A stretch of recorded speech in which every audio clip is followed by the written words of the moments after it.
Bigger there. Jeez. You gained some weight. You must have hit the numbers. Right. You start things? Just a Who's got time reminder to for play? everyone, please speak into your mic. I know that's with especially with our masks, it can be a little muffled. And I know Rusty has a hard stop at 4. The only agenda item we had was the legislative update. I don't see any public comment, so Rusty and I just wanted to have the conversation about the third grade reading law. Your legislative position is to temporarily suspend the third grade reading law in the face of the pandemic.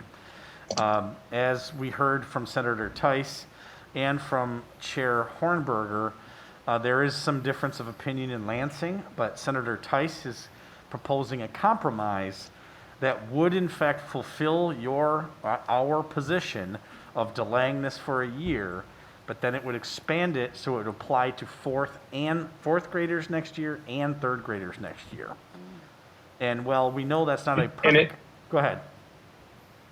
I was just going to say an important distinction is the superintendent waiver still exists in the law next year for third and fourth graders. I just want to make sure that that's part of it. Not only does the superintendent waiver still exist, but all of the other exemptions would still exist. So one of the things we've heard, some lawmakers think that it's too Swiss cheese. That's too many exemptions. So they want it to be closer to an automatic retention with less ways around, less exemptions. Her legislation would essentially keep those and the superintendent waiver, but would add the fourth grade requirement. Rusty, did I get that? Do I have that right? Okay. Yes. So from our perspective, that's the question: are we prepared? Does that meet your threshold based on what position you've already taken? Because kind of our approach on it is, we get a short-term win, it achieves exactly what we're asking for, but then gives us time to kind of come back and advocate for further changes, because the law itself, even as written currently, needs to be amended and needs some change. This would buy us time, and it would hopefully avoid some of the confusion. And John, they are using some of those ESSER funds to try to wrap around services for those students as well. That's K through 5, correct? That's correct. Yep. And no matter what, the ESSER, this is the part, and Rusty might be able to explain it, but the ESSER stuff is just very convoluted. But for us, 90% of it is done by Title I. And we're already going to be using that for academic recovery. We're mandated to with some cases. A lot of what is still getting debated is that remaining 10% where the legislature has some flexibility. So I think all this is going to go through the washing machine. There are going to be dollars, whether ESSER or in categorical, for something like this that would go toward third and fourth graders next year. John, what does ESSER mean? Every student. It's the federal acronym for the law. Yeah, okay. Sorry, I don't remember exactly what it is. I'm looking it up here for a second. I should know that. It's the Elementary and Secondary School Emergency Relief Fund. Emergency Relief Fund, okay. All right, thank you. Gotta love technology. John, I think that if we're pursuing this, I want us to make sure that, and I guess it would happen through our academic committee, but that we as a district would put forth a really solid plan, meaning that what retention might look like, what partnerships are we going to be pursuing, and be specific. I think often we generalize, but we really need to be proactive. I mean, there's no reason why we don't know the number of students that we would potentially retain or whatever, but then the options that would be there, summer school, and then, as was being mentioned, Sylvan or other kinds of things that we say, we've communicated with our partners and said, this is what we're planning to do, and we want to include a conversation or whatever needs to happen in order to get those kids at a better place going forward, especially if we go towards the third and fourth grade, that we really need to be proactive and say, we need these pieces in place and then some, meaning, churches, other agencies in the community that would help pick up the ball through whatever grants or whatever kinds of things might be necessary. Right. So I couldn't agree more, and because of the significant federal funding that we have, all of that will be not only included, but we'll be able to do more than we've ever been able, assuming we can hire the right people, enough people, and contract with enough organizations. Rusty had said that earlier in a call that the challenge is that there's a lot of funding, most of which is going toward people to layer on for these remediation efforts. So that'll be part of it. But I know that we are very close to bringing our recommendations to the board on this in particular. Yeah, so, yeah, a couple of things that I want to disagree with. We do know how many, right? Because we have those numbers. I mean, as John said earlier, there's letters to go to the families. So we know who those families are. And there had been an effort to step up at least summer supports and after-school supports already prior to the pandemic.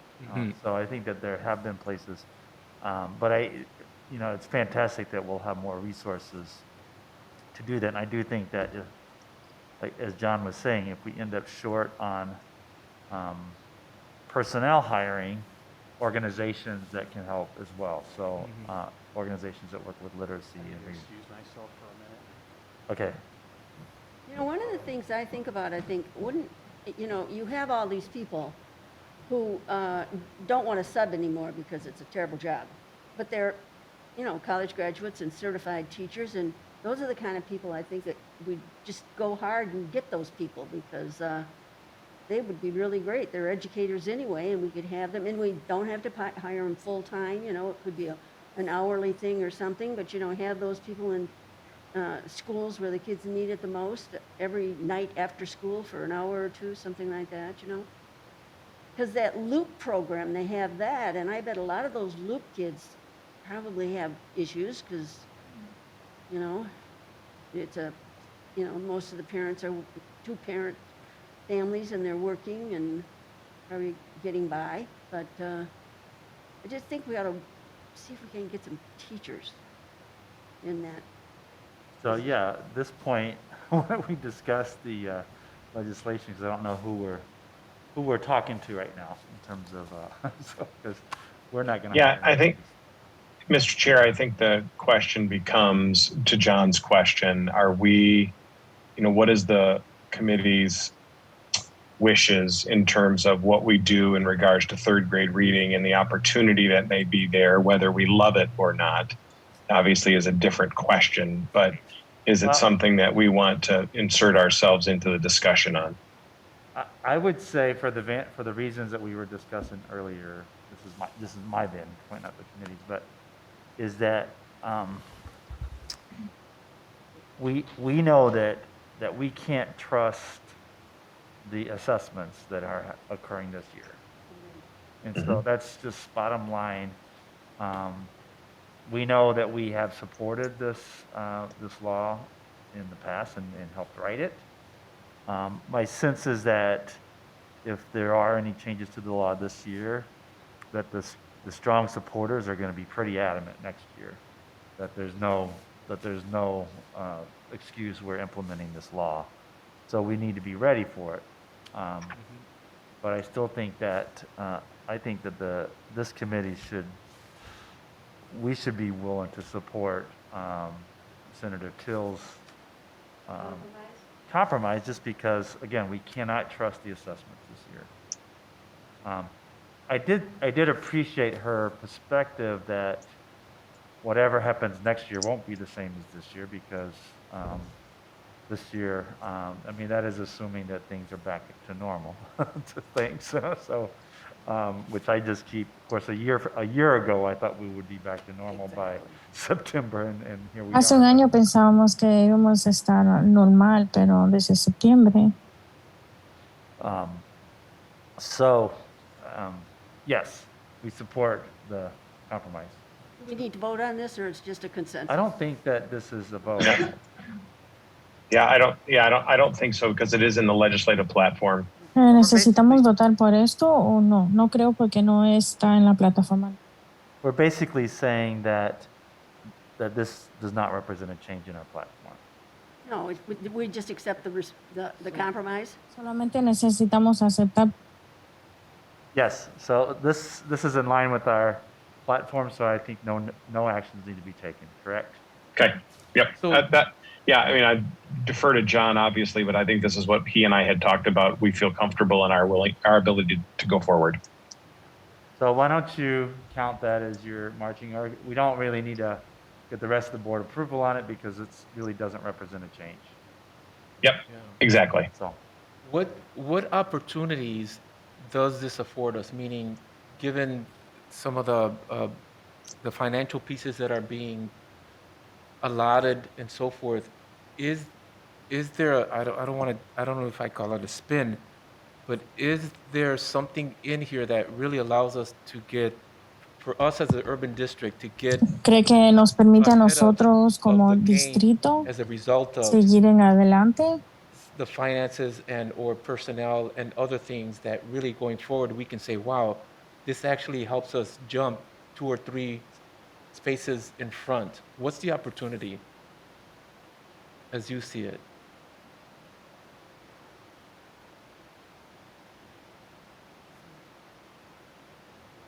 Sorry, I was getting off mute. I mean, yeah, I mean, there are opportunities there. Again, it's going to be finding the ability to execute the opportunities that are going to be there. I think is the biggest question in my mind, and how you do that. Does that answer your question? yeah, I think that's a conversation for the full board and the superintendent. I mean, I think Dr. Roby, it was a short interaction with her, but it seems like she was pretty solid on what she thinks that she needs to do. So, Mhm. so I think, we have not had a chance. I don't know if anybody here is on the academic committee, if there's been a discussion there, What but was that? I didn't hear that. if anybody's been on the academic committee, I am. okay. And we have not had discussion in great depth about this yet, but it's definitely something that we have to, kind of ring the bells about too. I feel like I've got what I need to be able to move forward, but I again did just want to say I hope folks enjoyed the virtual lobby day, and I certainly did, and appreciate everybody taking the time to come out or get on the Zoom and cut 3 hours out of your day to do that. I think it was really helpful, and I'm really pleased we had both chairs of the education committees and the governor's office. I think I'm pleased with how the day went, and hope you guys are too.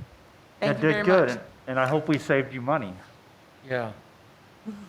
No, it was quite tremendous, honestly, to get that kind of attention focused on us and our agendas that obviously has a domino effect on other communities was really nice. I was very impressed with my fellow board members and just being able to talk to the issues and stuff. So.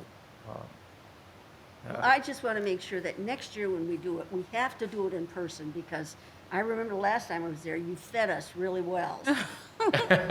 Feed me and I will. I think that was Tony. I think that's what Tony was referring to in terms of the cost for virtual. No, I meant the 3 hours that you're not downstairs. Right. Yes, you did. You did very much. Given what happened last night, you did very much. Thank you. I've got to run off. I got to jump on another call, but I just, again, thank you all for giving us the time to do that. And I just love working with you and appreciate your perspective and input. Thanks a lot, Rusty. Take care. You're supposed to be Yep. See you, bye. off for I another think telephone call. We're adjourned. Yeah, we'll adjourn the meeting unless you guys want to do anything